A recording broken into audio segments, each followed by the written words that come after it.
Find the value of current I in the circuit shown in figure. अब देखिएगा यहाँ पर सर्किट ये दे रखा है आपको, ये बैटरी है, बैटरी दे रखी है 2 वोल्ट की, 2 वोल्ट की बैटरी।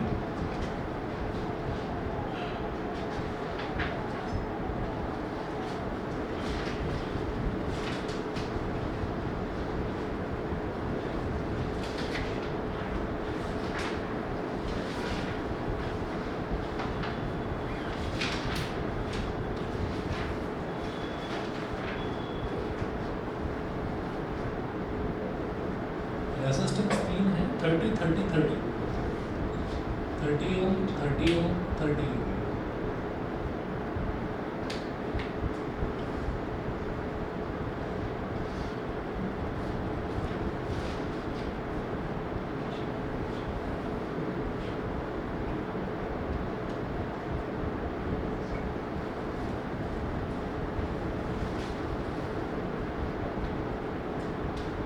और करंट आई, ये करंट आई दे रखा है। अब देखिएगा इसमें ना ये क्या बोल रहे हैं, ये कह रहे हैं कि आपको इसी सर्किट में जो ये करंट आई है यही आपको फाइंड आउट करना है। कैसे करेंगे find out?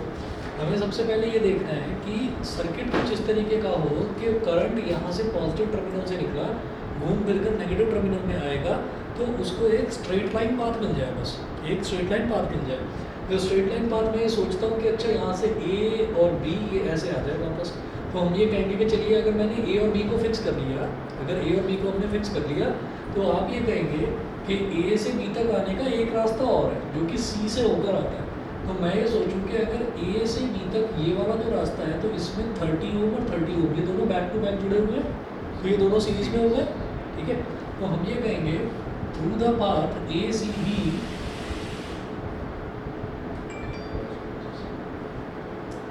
Through the path A C B, through the path A C B 30 ohm and 30 ohm, 30 ohm and 30 ohm are in series with each other.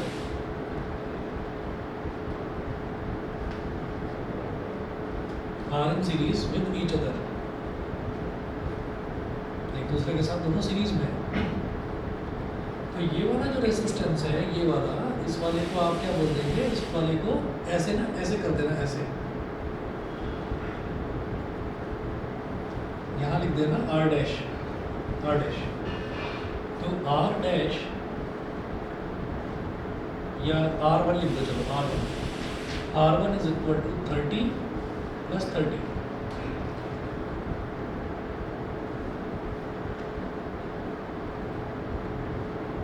R1 is equal to 60 ohm. अब क्या करेंगे, अब आप बता लीजिए equivalent resistance, तो equivalent circuit,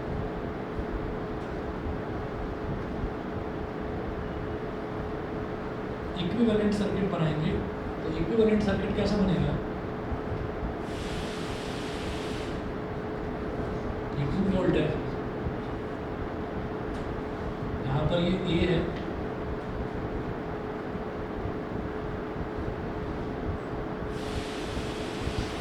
इस point को हमने बोल दिया बी, और ये जो 30 ओम है, इस 30 ओम को बोल दीजिए R1 R2, क्योंकि उसको R1 बोल दिया। इन दोनों का जो सीरीज कॉम्बिनेशन है उसको मैंने R1 बोल दिया। तो अब उस R1 को ऐसे बना दो,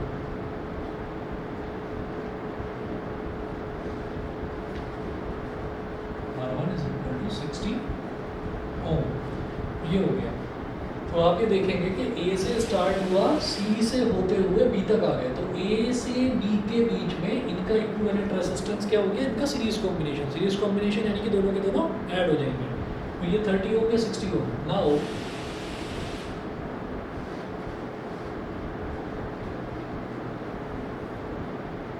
now 30 ohm and 60 ohm are in parallel with each other. 30 ओम और 60 ओम एक दूसरे के साथ पैरेलल में है, तो पैरेलल में है तो R क्या हो जाएगा, पूरे सर्किट का resistance R, 1/R is equal to 1/R1 plus 1/R2। वो 1/60 प्लस 1/30, ठीक है। 60 और 30 का एलसीएम क्या हो गया 60, तो इधर तो 1 आ गया, 30 2 ज़ा 60, 2 1 ज़ा 2, 1/r इज इक्वल टू 3/60, 3 1 ज़ा 3, 3 20 ज़ा r इज इक्वल टू हो गया 20 ओम। तो पूरे सर्किट का जो रेजिस्टेंस है वो कितना हो गया, वो 20 ओम हो गया, ठीक है। पूरे सर्किट का रेजिस्टेंस 20 ओम हो गया नाउ। और करंट क्या है, करंट तो 2 वोल्ट में से निकल रहा है ऐसे भाई। तो अब मैं यहाँ पर लिखूंगा फाइनल सर्किट,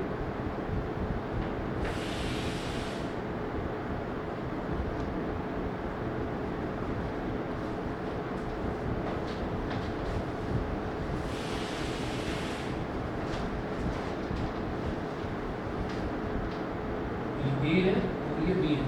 तो फाइनली ए और बी के बीच में इस पैरेलल को भी हमने सॉल्व कर दिया, तो वो आ गया 20 ओम।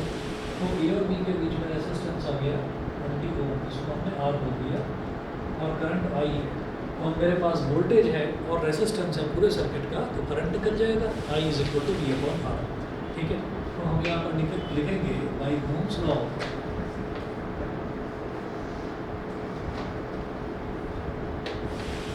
I is equal to V/R, I is equal to 2/20,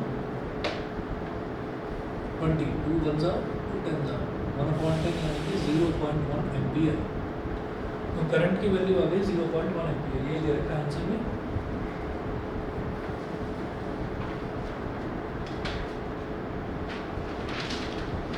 ठीक है, चलिए अगला क्वेश्चन देखते हैं, पेज नंबर 41 पर आ जाइए। Calculate the current. हाँ जी सर, पेपर में डायग्राम बार बार बनाना पड़ेगा, बार बनाओगे, ठीक है, नहीं तो खुद ही कंफ्यूज हो जाओगे, बना लेना, ठीक है। डायग्राम बहुत ज़्यादा साफ सुथरा बनाने के लिए बहुत मेहनत करने की ज़रूरत नहीं है, ठीक है।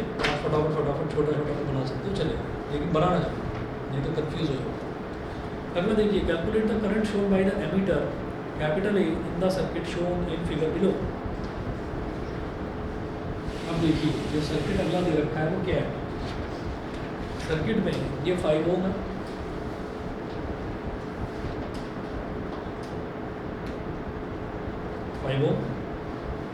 फिर 10 ओम 10 ओम,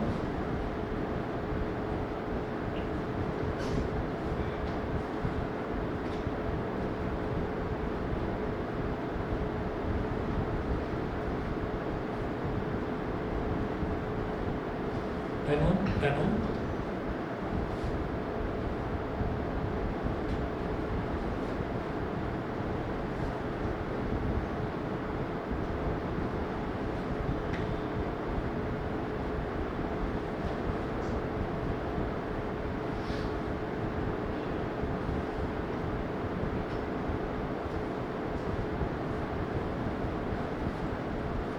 5 ओम,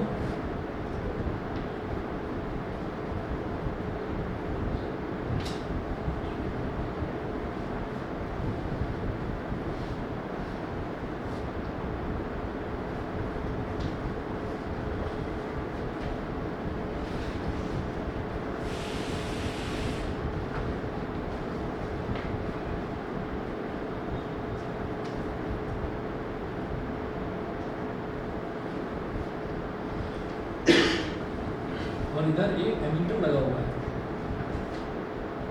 इधर एक एमीटर लगा हुआ है। क्वेश्चन में देखिए वो बोल रहे हैं calculate the current shown by the ammeter capital A in the circuit shown in figure below. तो यहाँ पर जो फिगर में हमको सर्किट दे रखा है वो कह रहे हैं कि इस सर्किट में एमीटर में कितना करंट आएगा, कितना करंट एमीटर कितना करंट दिखाएगा, वो आपको बताना है। तो अब देखिएगा कैसे करना है, हम ना इस पॉइंट को कुछ मान लेते हैं, जैसे ये वाला पॉइंट है, बल्कि इधर एक पॉइंट ले लीजिए, इस पॉइंट को बोल दो ए और इस पॉइंट को बोल दीजिए बी, ये हो गया।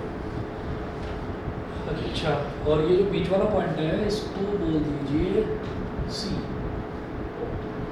तो बोल दो, चलो अब बोल दो। हाँ जी, कर रखा है ऐसा सर्किट सॉल्व। तो पैरेलल में बता दो कौन कौन से होंगे।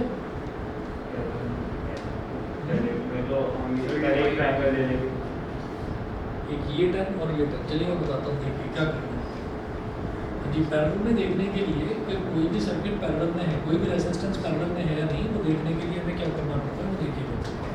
हमें ये देखना पड़ता है कि शुरुआती पॉइंट और एंड वाला पॉइंट, स्टार्टिंग पॉइंट और एंड पॉइंट, वो दोनों अगर सेम है, किन्हीं भी 2, 3 या 10 रेजिस्टेंसेस के, तो हम ये कहेंगे कि वो पैरेलल है। तो आप ये देखिएगा कि ये वाला जो 10 ओम है, इसका भी स्टार्टिंग पॉइंट यही है, ए से आ रहा है और ऊपर फिनिश, और ये जो नीचे वाला ये 10 ओम है, ये भी ए से आ रहा है और ऊपर फिनिश, तो ये दोनों पैरेलल में हो जाएंगे।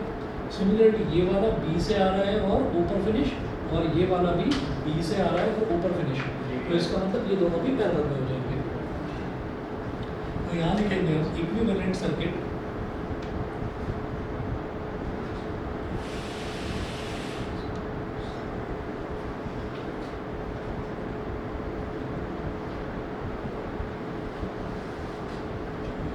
इक्विवेलेंट सर्किट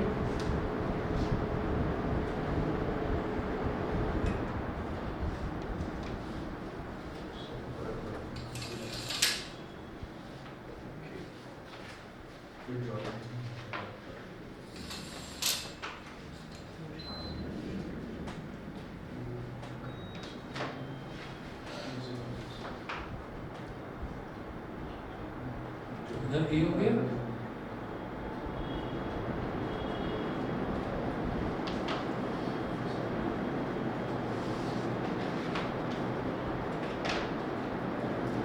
ये बीच वाला पॉइंट ओ,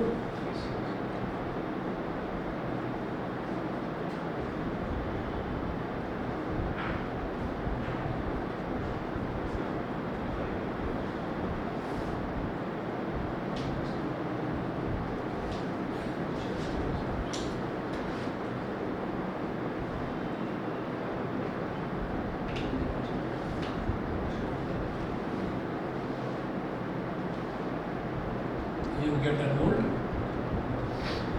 ठीक है, ये दोनों के दोनों को हमने पैरेलल में दिखा दिया, लेकिन अब ये 5 ओम तो बाकी है ना, तो ये जो 5 ओम है ये भी ए से जुड़ रहा है।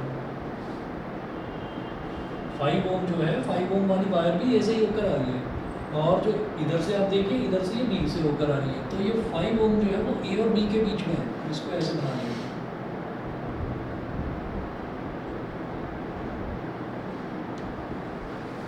ऐसे ही ये 10 और 10, ये 10 और 10, ऐसे ही देखें 10 ओम 10 ओम 10 ओम 10 ओम।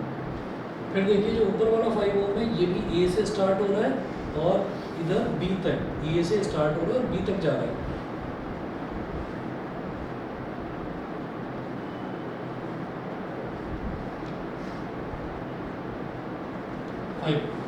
बताइए जी, क्लियर है, समझ गए? ठीक है, अब जरा ध्यान दीजिएगा इस पर। मैं ये कहूँगा कि ये दोनों पैरेलल में इसका आउटपुट और इसका आउटपुट आपस में सीरीज में, ठीक है, और वो जो आएगा वो तीनों के तीनों आपस में पैरेलल में हो जाएंगे। ठीक है, तो हम क्या करेंगे, हम इसको बोल देंगे R1, इसको बोल देंगे R2, इसको बोल देंगे R3, इसको बोल देंगे R4। देखिएगा R1 and R2 are in parallel, R1 and R2 are in parallel, R3 and R4 are in parallel, R1 and R2 parallel में,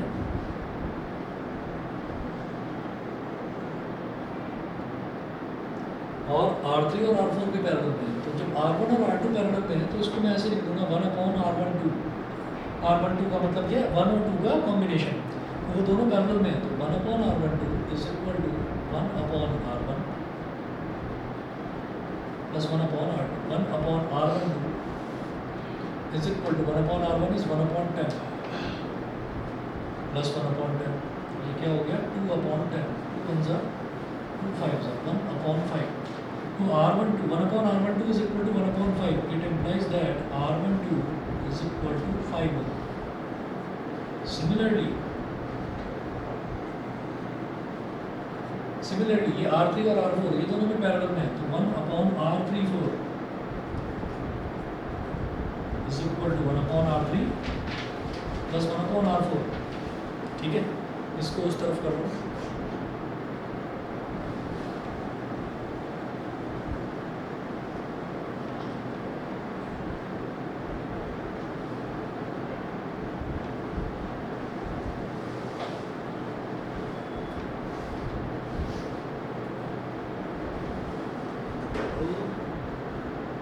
यहाँ पर भी आप सीधे सीधे लिख लीजिए R34 इज इक्वल टू 5 ओम। ठीक है, इसको कैलकुलेट करके दिखाने की जरूरत तो नहीं है, बिल्कुल वही चीज़ है, 1/10 प्लस 1/10 लिखूँगा वो भी 5 आ जाएगा, तो वो 5 आ गया इक्विवेलेंट सर्किट।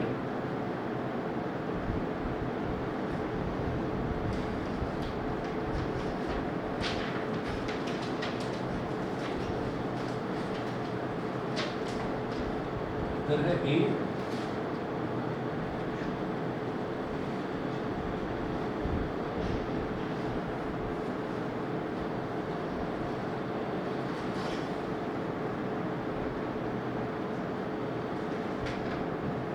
R12 5 ओम,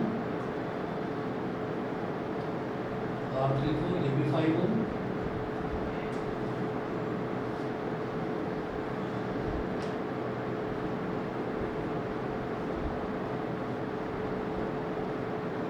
ये भी 5 ओम।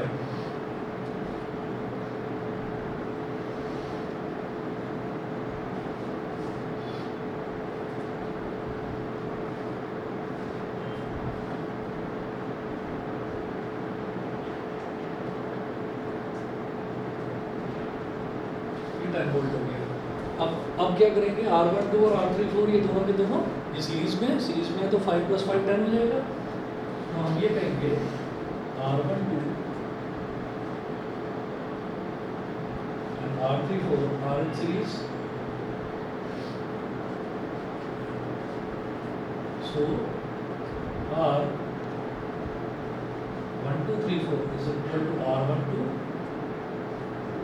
Plus R34। R12 कितना है 5 और R34 कितना है, ये भी 5, 5 + 5 ये हो गया 10, ये 10 ओम हो गया। अब ये 5 ओम और ये इनका टोटल कितना बन जाएगा 10 ओम, और ये 5, ये तीनों के तीनों आ जाएंगे पैरेलल में।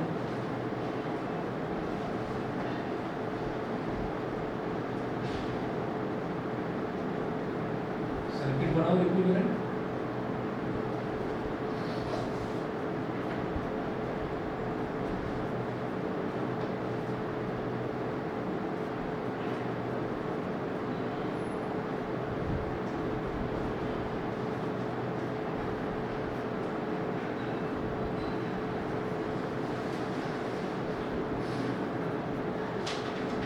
ये कितना है 5 ओम,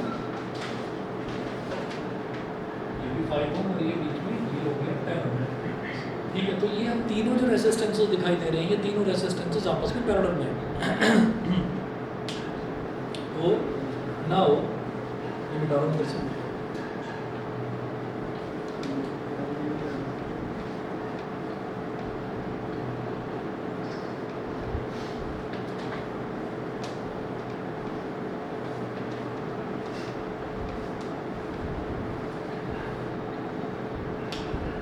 Now,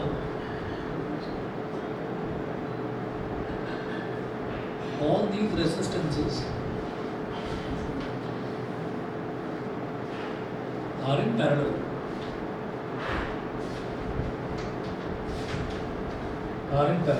So, 1/R is equal to 1/5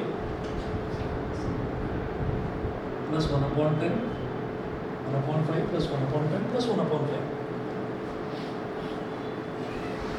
तो 5, 10 और 5 कितना हो जाएगा LCM 10 हो गया, 5 2 * 10, 2 1 * 2 प्लस 1, 5 2 * 10, 2 1 * 2, तो 2 + 2 4 + 1 5।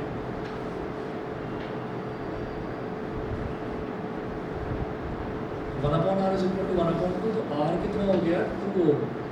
तो पूरे सर्किट का रेजिस्टेंस 2 ओम आ गया, पूरे सर्किट का वोल्टेज 10 वोल्ट है, तो करंट कितना आ जाएगा बाय ओम्स लॉ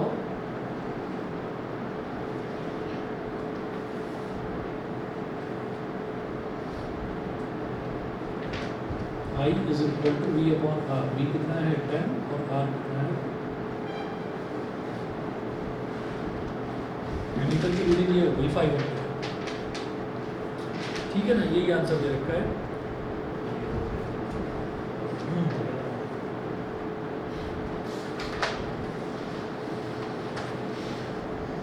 हाँ जी, नेक्स्ट क्वेश्चन देखिएगा। नेक्स्ट क्वेश्चन है what is the equivalent resistance between points A and B of the circuit shown in the figure below. ठीक है, तो अब देखिएगा एक फिगर दे रखी है, उसमें सर्किट दे रखा है। What is the equivalent resistance between points A and B?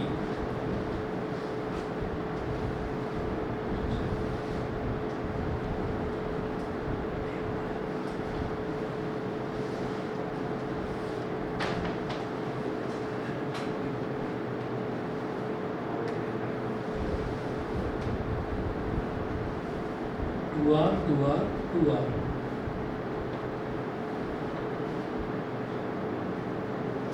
Point A और पॉइंट बी ये दे रखा है, और इसमें बीच में दो पॉइंट्स है सी और डी।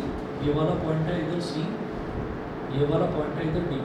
ए बी सी और डी, ये इस तरह से पॉइंट्स दे रखे हैं। अब देखिए ए और डी के बीच में ना, ए और डी को शॉर्ट कर रखा है।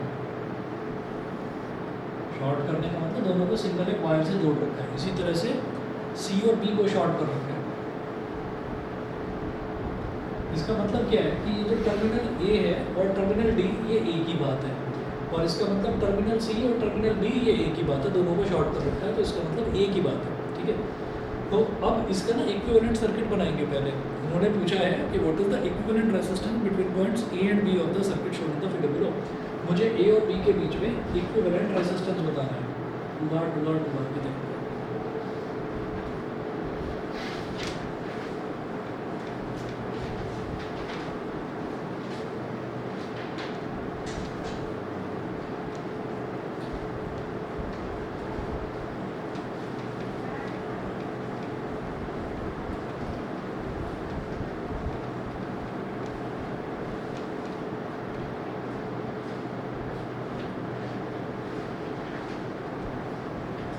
यहाँ पर हम ये लिखेंगे essence A and C are shorted. Shorted का मतलब दोनों को ज्वाइन कर रखा होता है सिंगल वायर से, उसको कह देते हैं शॉर्ट कर। Shorted and C and A and D, sorry A और D, A and D are shorted and C and D are shorted.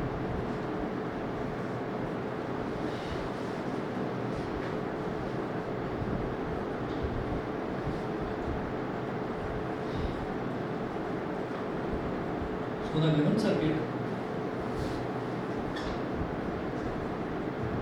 can be redrawn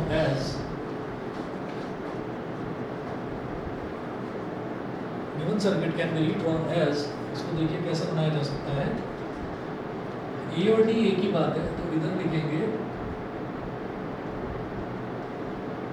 A oblique D, ठीक है, और सी और बी एक ही बात है। ए और डी एक ही बात है, और इसी तरीके से यहाँ पर मैं लिख दूंगा सी ऑब्लिक बी। ठीक, तो अब जरा देखिएगा ये जो रेजिस्टेंस है 2R ये किस किस के बीच में, ए और सी के बीच में। तो ए इधर है, सी इधर है, तो ए और सी के बीच में एक रेजिस्टेंस है 2R। तो एक तो ये बना दिया हमने 2R। फिर देखिएगा ये वाला जो 2R है ये किसके बीच में, सी और डी के बीच में। तो सी यहाँ पर है, डी यहाँ पर, तो सी और डी के बीच में भी एक 2R है।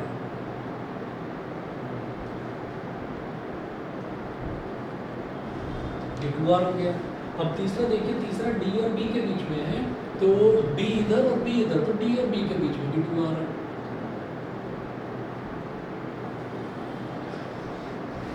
तो इस तरह से हमने इक्विवेलेंट सर्किट डायग्राम बना लिया। आपको अगर याद होगा तो ऐसे ही शॉर्ट करने वाला क्वेश्चन हमने कैपेसिटेंस में भी करा था, ठीक है ना। तो बिल्कुल उसी तरीके से यहाँ पर हो गया। अब क्या करें, इक्विवेलेंट रेजिस्टेंस निकालो। Since all the resistors are in parallel, so equivalent resistance will be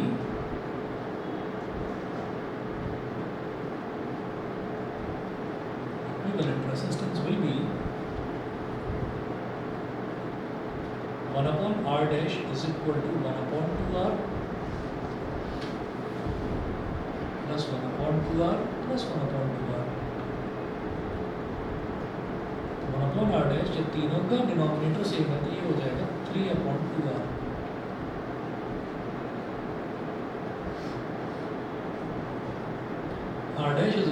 2r/3, ठीक है।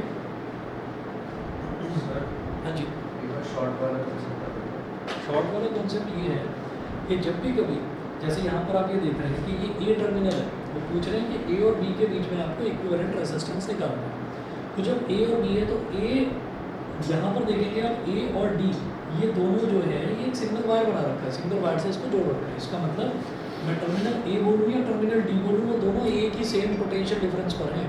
तो इसका मतलब क्या है कि दोनों जो हैं, दोनों को क्योंकि हमने ज्वाइन कर रखा है, तो टर्मिनल ए टर्मिनल डी दोनों एक ही बात है, ठीक है। इसी तरीके से टर्मिनल सी है और टर्मिनल बी है, तो टर्मिनल सी बोलो या बी बोलो, वो भी एक ही बात है, ठीक है। तो दोनों को हमने क्योंकि ज्वाइन कर रखा है स्ट्रेट वायर से।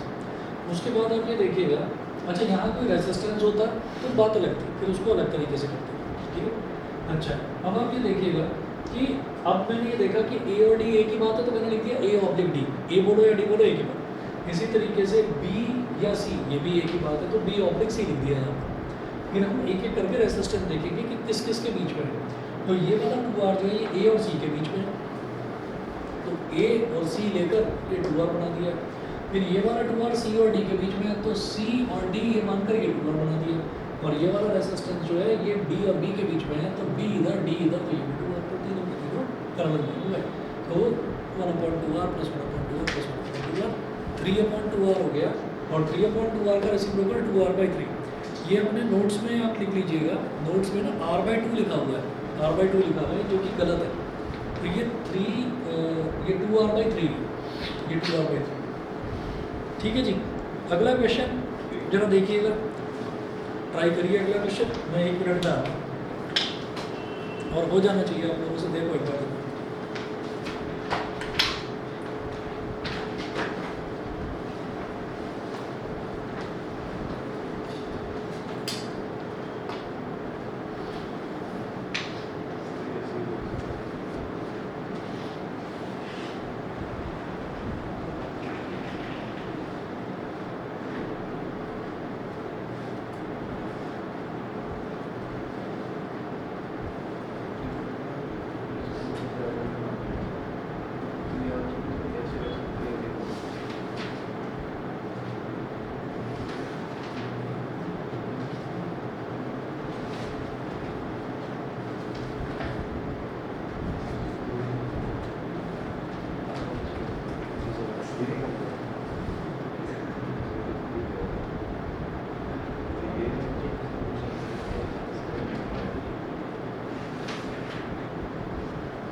निकाल दिया आरबी को।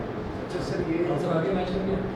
सर इस ये भी फिगर ऐसे बना सकते हैं वाला कौन सा वाला? ये वाला? यहाँ से ये सर ये बीट्स अच्छा बीट्सटोन ब्रिज बना रहे हो इसको? अगर नहीं सर अगर ये पूरा यहाँ पे होता तो करंट फ्लो नहीं करते हैं ये पूरा यहाँ पे तो इसका करंट फ्लो करेगा। करंट फ्लो करेगा। बीट्सटोन ब्रिज में ना जो उसकी कंडीशन होती है P upon Q is equal to R upon S, उसमें ये होता है कि बीच में गैल्वेनोमीटर है या रेजिस्टेंस है कुछ भी, उसमें करंट नहीं जाएगा, तो उसकी कंडीशन लगा देते हैं। ऐसे क्वेश्चन आएंगे अभी बट सर इस कंडीशन में है इसमें अगर यहाँ 2R होता तो नहीं होता तो नहीं होता, क्योंकि यहाँ पर स्ट्रेट वायर है, स्ट्रेट वायर मतलब कोई रेजिस्टेंस नहीं है, पूरा करंट फ्लो होता है।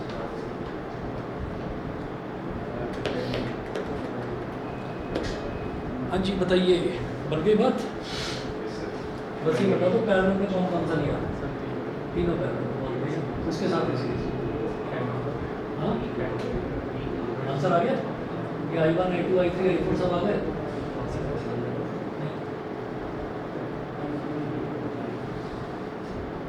जो जो करंट्स मार्क कर रखे हैं ऑनलाइन वाले बताएं भी, करा आपने ट्राई? ये लास्ट क्वेश्चन जो है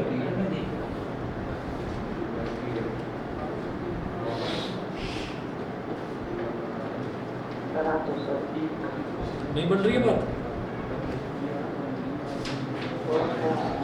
चलिए देखते हैं।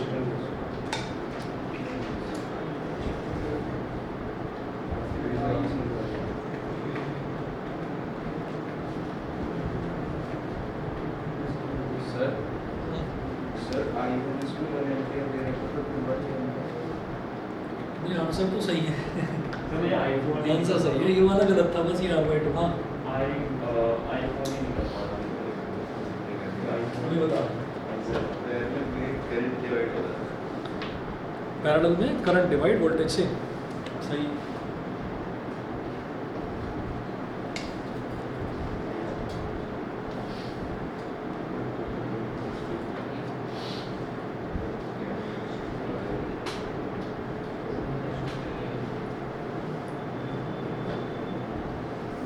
सर आप यार I1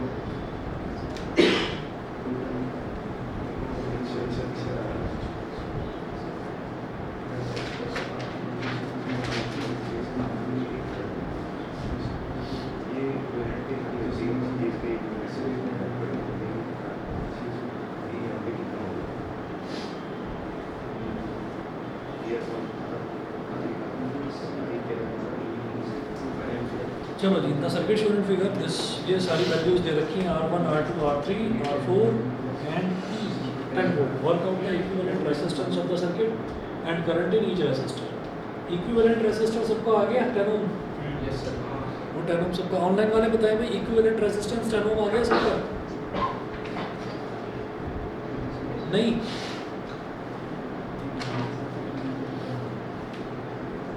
बोल ही नहीं रहा कोई ऑनलाइन। Yes sir.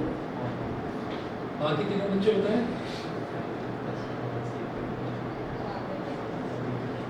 अच्छा और कनेक्टेड है सर?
ये दे रखा है, तो सबसे पहले आप ये देख लीजिए, वो पूछ रहे हैं कि इसका इक्विवेलेंट रेजिस्टेंस बताना है इनकी वैल्यू कितनी कितनी दे रखी है 4, R2 और R3 है 15, R2 ये 15 ओम है। हाँ नीचे से आएगा। अच्छा, R2 और R3 है 15 ओम, R1 है 4 ओम और R4 है 30।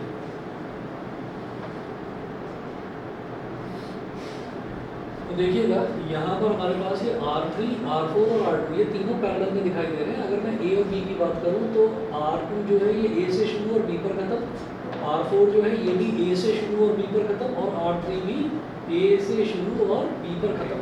तो इसका मतलब क्या हो गया, R2, R3, R4 तीनों के तीनों पैरेलल में हैं। ठीक है, R2, R3 and R4 are in parallel। ये पैरेलल में है, तो 1 upon R2 3 4 is equal to 1 upon R2 plus 1 upon R3 plus 1 upon R4। तो 1 upon R2 3 4 is equal to 1 upon R2 कितना 1 upon 15, 1 upon 15 और 1 upon 30, 1 upon R2 3 4 is equal to ये हो गया 30, 15 2 are 30, 2 1 are 6, 15 2 are 30, 2 1 are 2 और ये 1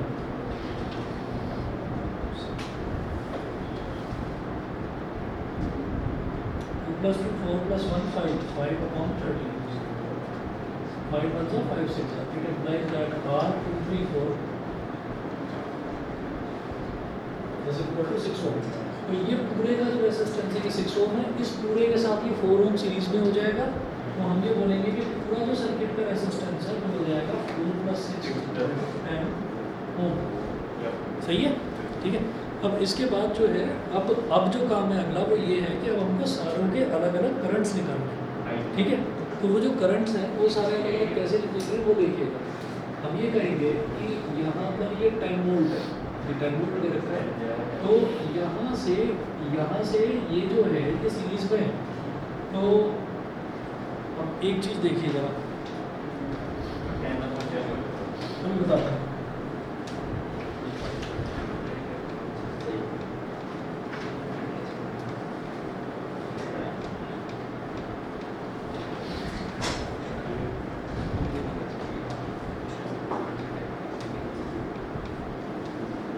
इस circuit को समझने में जहाँ पर गड़बड़ हो रही है वो चीज़ बता देता हूँ आपको, तो देखिए।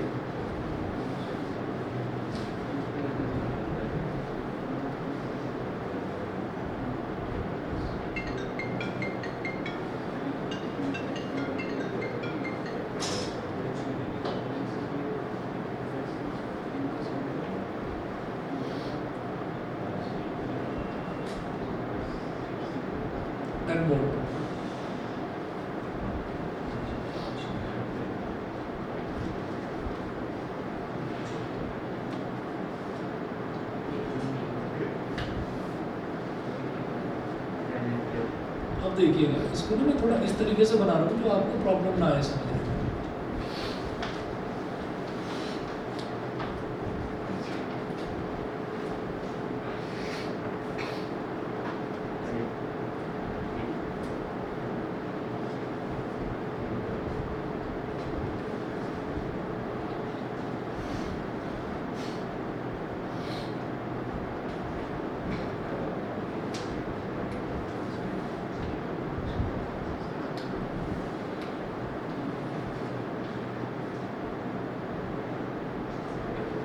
हाँ जी, ये हमारे पास 3 रेसिस्टेंसेस हो गए। अब देखिएगा हमें ये मालूम है कि जब भी कभी सीरीज़ की बात होती है तो सीरीज़ में करंट सेम रहता है लेकिन वोल्टेज डिवाइड होती है। ठीक है, तो अब यहाँ पर जो ये करंट जा रहा है ना I1, ये I1 डायरेक्टली इसमें से निकल रहा है। ठीक है, तो हमने क्या देखा, हमने ये जो पूरा का पूरा ये जो डब्बा बनाया है ये पूरा का पूरा जो है ये इस R1 के साथ में सीरीज़ में है। इसका मतलब I1 ही यहाँ पर जा रहा है और वो जो I1 है वो I1 ही इस पैरेलल में आ रहा है। तो जब इस पैरेलल कॉम्बिनेशन में I1 आएगा ना तो पैरेलल में आते ही करंट जो है वो सेम नहीं रहने वाला, पैरेलल में आते ही वो करंट डिस्ट्रीब्यूट हो जाएगा। तो इसका मतलब क्या होगा कि ये वाला करंट I2, ये वाला करंट I4 और ये वाला करंट I3, ये I2, ये I4 और ये I3, ये तीनों करंट इस I1 में से निकले डिस्ट्रीब्यूट हो गए। मेरी बात समझ में आ गई? ठीक है। अच्छा, दूसरा जो है वो दूसरा ये है कि 10 वोल्ट ये है, ये 10 वोल्ट डिस्ट्रीब्यूट हो रहा है। डिस्ट्रीब्यूट किस तरह से हो रहा है कि यहाँ पर जो वोल्टेज जाएगा उसको मैं V1 मान लेता हूँ, उसको मैं V1 मान लेता हूँ जो यहाँ पर वोल्टेज जाएगा। और उसके अलावा हम ये कहेंगे कि यहाँ पर जो पूरा का पूरा वोल्टेज है, इस पूरे के पूरे में वोल्टेज जाएगा V2। नहीं समझे मेरी बात? ये वाला रेजिस्टेंस और ये पूरा का पूरा डब्बा ये सीरीज में है। तो जब ये सीरीज में है तो इसका मतलब क्या हुआ, ये सीरीज में वोल्टेज डिस्ट्रीब्यूट होती है। ठीक है, तो यहाँ पर वोल्टेज जाएगी V1। अब मैं क्या कहूँगा, हम ये कहेंगे कि यहाँ से निकलने वाला करंट I1 है, तो I1 इज इक्वल टू क्या होगा, V/R1। तो I1 हो जाएगा V, यहाँ पर V ना होकर E दे रखा है। ठीक है, फिर EMF और पोटेंशियल डिफरेंस दोनों सेम है, तो I1 is equal to E upon पूरे सर्किट का रेजिस्टेंस R। तो भाई ये हो गया 10/10 यानी कि 1 एम्पियर। तो I1 हमारे पास आ रहा है 1 एम्पियर। ये समझ गए? ये पूरे सर्किट का रेजिस्टेंस, पूरे सर्किट का करंट आ गया, ये आ गया 1 एम्पियर। अभी यहाँ पर तो 1 एम्पियर ही गया, तो वो I1 तो 1 एम्पियर है जो यहाँ पर जा रहा है। उसके बाद ये I1 डिस्ट्रीब्यूट हो रहा है। तो अब क्या होगा, अब मैं ये कहूँगा कि ये जो पूरा है ना, इस पूरे में वोल्टेज सेम होने वाला है क्योंकि पैरेलल में है, पैरेलल में। तो हम ये बोलेंगे कि I1 is equal to I2 plus I3 plus I4। ये समझ गए? ठीक है। उसके अलावा यहाँ पर वोल्टेज कितना जा रहा है, हम ये कहेंगे voltage in R1 is equal to I1 R1। तो I1 कितना है 1 और R1 कितना है 4, तो 4 volt. Voltage in the parallel combination, भाई पैरेलल कॉम्बिनेशन में वोल्टेज बता दो अब कितना होगा। हमने कहा जब सीरीज में वोल्टेज डिस्ट्रीब्यूट हो जाता है तो 4 वोल्ट इसमें चला गया, तो 6 का 6 वोल्ट इसमें आ गया, है ना। तो 6 इसमें 6 इसमें 6 इसमें, क्योंकि आपस में ये पैरेलल में है तो आपस में वो डिस्ट्रीब्यूट नहीं होगा, तो तीनों में 6 6 6 चला जाएगा। तो हम ये कहेंगे voltage in the parallel combination will be equal to 10 volt minus 4 volt, 6 volt. बताइए यहाँ तक क्लियर? ठीक है। उसके बाद देखिएगा I2 is equal to V2 upon R2। हाँ जी, V2 कितना है 6 वोल्ट, तो 6/15, 6/15, 3 2 सा 3 5 सा 2/5, 0.4 हो गया, 0.4 ampere. I3 V3 V2 upon R3। V2 कितना है, हाँ V2 तो वही है 6 है ना, और ये भी 15 है, तो ये भी 0.4 एम्पियर। ठीक है। और अब देखिएगा I4 is equal to V2 upon R4। ठीक है जी। V2 कितना है, V2 है 6 और R4 कितना है 30, तो 6 × 6 5 1/5 मतलब 0.2 एम्पियर। हमने सही करा है गलत करा है वो कैसे पता चलेगा, 0.4 0.4 और 0.2 तीनों को ऐड करें वो I1 के बराबर आना चाहिए, वो 1 के बराबर आना चाहिए, तो 1 के बराबर आ गया। तो ये समझ गए सभी बच्चे? क्लियर है? फ्रैक्शन में छोड़ सकते हैं। चलिए, हाँ फ्रैक्शन में छोड़ सकते हैं। हाँ फ्रैक्शन में छोड़ सकते हैं, कोई बात नहीं। फ्रैक्शन में भी आप देखेंगे 6/15, 6/15 और 6/30, ये आपका जब आप ऐड करेंगे, सबको जब ऐड करेंगे 30/30 आ जाएगा। ठीक है, 1 आ जाएगा। ठीक है भाई, इतना कर लीजिए। इंटरनल रेजिस्टेंस वाला टॉपिक बचता है, किरचॉफ्स लॉ, व्हीटस्टोन ब्रिज। ठीक, तो ये करते हैं फिर इसलिए कल क्लास होगा, एक्स्ट्रा क्लास। हाँ जी, इंटरनल रेजिस्टेंस बचा है। हाँ बचा।